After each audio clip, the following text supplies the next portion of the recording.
Are you sitting comfortably? Then we shall begin. Every block in Pest was placed twice, once in thought, once in stone. Fields to roads, light to water, turning harvest into emeralds and emeralds into your names. Some days the geometry won't listen. That's fine. We do it again. And then the shape appears. But wait. Until after we've run the titles. Picture this, an 11-year-old vanilla Minecraft world. Welcome to Mauvais Adventures in Minecraft. Are you sure you're sitting comfortably? Then we shall begin. They say every project in Pest begins with a door creaking open. Inside, two farmers, Rex, Ross and Flushery, busy themselves among beds and barrels, unaware they're about to power an entire economy. A place to find a bed, a fourth spark of colour for a house that smells faintly of wheat and stubbornness. Marvellous. Outside, Pest glows under afternoon sun. I begin a simple task, dig a 4x4 square and lay dirt for dark oak saplings.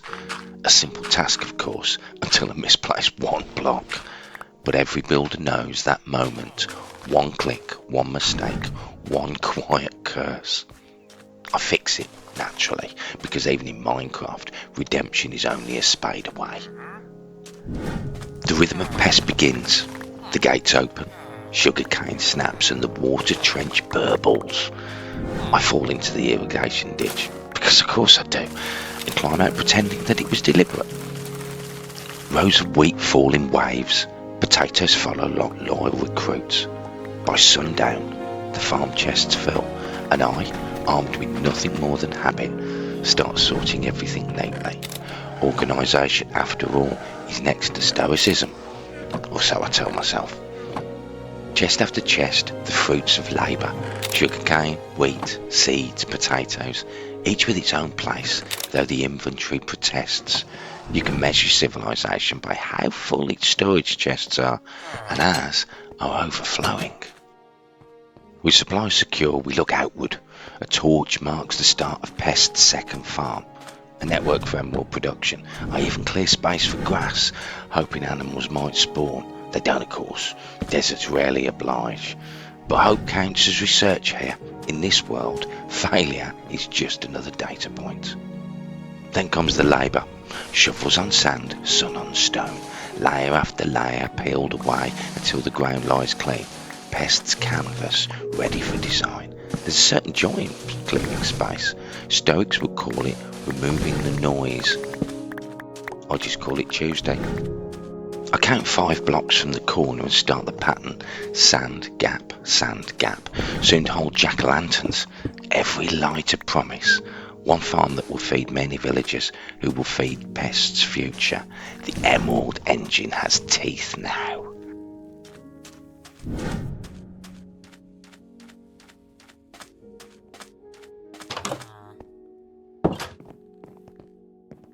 Back inside, I throw wheat seeds at Rex, Ross and Flushery, trusting they'll understand. They do, eventually, gathering them like toddlers collecting toys. I toss wheat seeds towards Rex, Ross and Flushery, trusting they'll know what to do. They stare. Now they just stand there, blank as shovels, waiting for further instruction.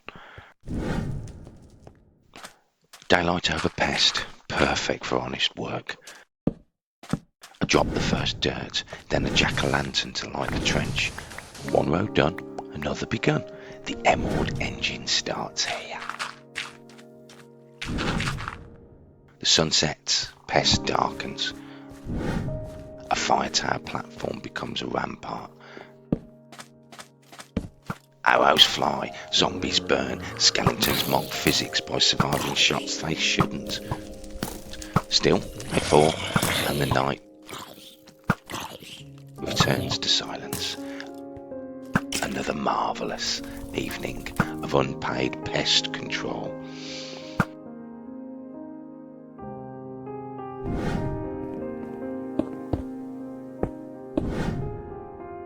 The windows go in, glass by glass. The farmers sleep, the cat meows.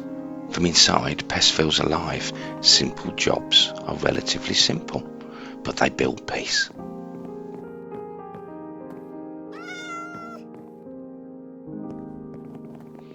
The farmers rest. I take their bed for a night, just to remind the game who pays the rent.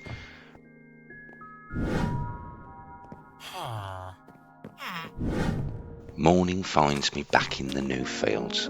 Rows dug, trenches dry. I carry the first bucket of water like a pilgrim with a relic, and with it, life returns to the soil. Cobblestone lines draw boundaries, where order meets chaos, where sand meets design. Jack-o'-lanterns go in, sand fills the gaps, and water flows again. Jack-o'-lanterns in, sand between. Tide symmetry for the farmers of Pest. A quick check of supplies and it's time to let the water run. One bucket, then another. The trench finds its flow. Cobblestone edges next. Neat, practical, almost poetic. A working man's art form, done one block at a time. I till the earth slowly, watching Pest's first true farm take shape.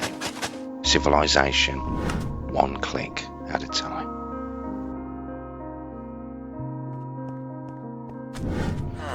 And now to roofs, those eternal tests of patience.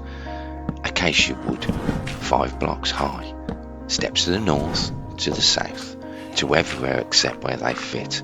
An upside down stare, a misclick, a lesson in humility. There's no stoic quote for that, but there should be. From up here, every misplaced stare feels like a confession. Jump down, check the lines. Still not perfect, but close enough for a mortal with a shovel. Back up again, a few more blocks. South side, same dance. Then step back and hope it looks intentional. The dark oak tree from earlier finally grows right into the work site. Of course it does. I cut it down, clear the leaves, and see what's wrong. The roof leans to one side like a drunken tavern.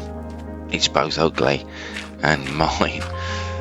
I spend the evening fixing, unfixing, refixing. Perfection is a moving target, and I'm shooting with a wooden bow. Back on the roof, the view's fine. The geometry isn't. Add a few blocks, step back, nod like it's deliberate. From up here, it looks flawless. From below, less so. Something's off, but I can't yet name it. A builder's version of deja vu. Another stair goes in, then straight back out, and somewhere an architect just felt a chill. Rain falls, blocks come down again. The roof finally balances. I stand in the corner of the yard, soaked but content. Sometimes progress is not measured in emeralds or bills, but in how often you refuse to quit. Rain falls, blocks come down again. Every fix reveals another flaw, like chasing symmetry in a crooked world. Step back, breathe, think, and then somehow the answer appears. Not from brilliance, from stubbornness. The rain eases and so does the doubt. Marvellous.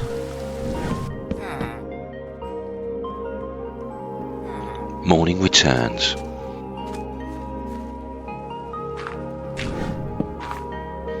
Steps complete, edges smooth, and the roof finally knows what it wants to be. Each block added now feels lighter, not from weight but from certainty. From below, Pest looks dignified, almost proud.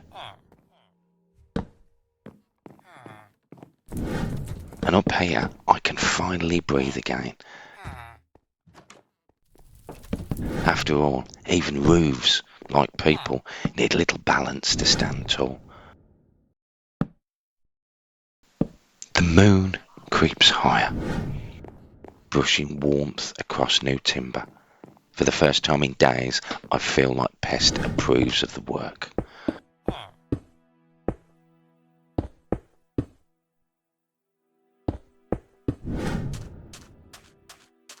Night again, I wander north to the floating houses, remnants of old terrain cuts and wilder times. Inside, Heirloom King sleeps soundly, unaware that gravity gave up on him years ago. Even here, history floats.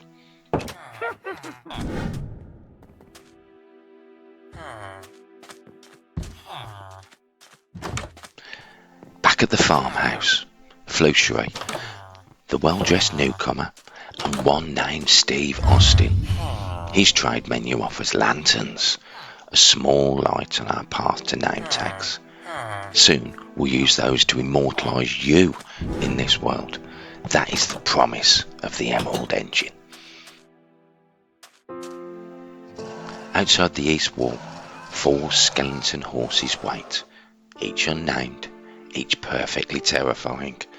7 hearts apiece, bound to fence posts like ancient statues.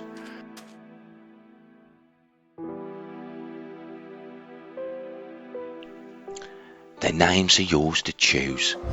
The turtles are winning on the community post, so this is your last chance to name them. Make it count.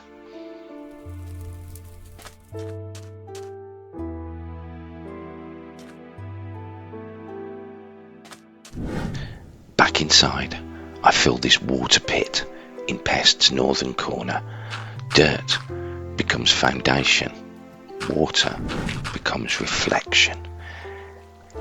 Every piece of dirt placed feels like another page written in the city's story. Then I leave by the northern gate. Sand stretches forever.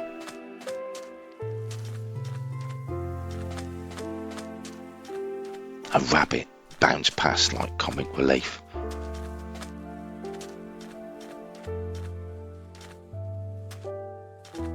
From the hilltop, I see it, a settlement far north, a new destination, a new chapter.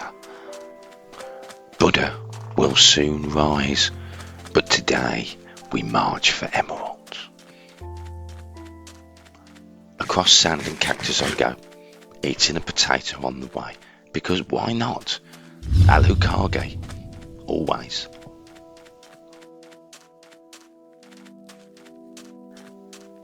At the shore, the church of the northern village appears through the haze. I place one last torch, look back towards the Pest's walls, and smile. Another day of progress, another step around the world. Marvellous.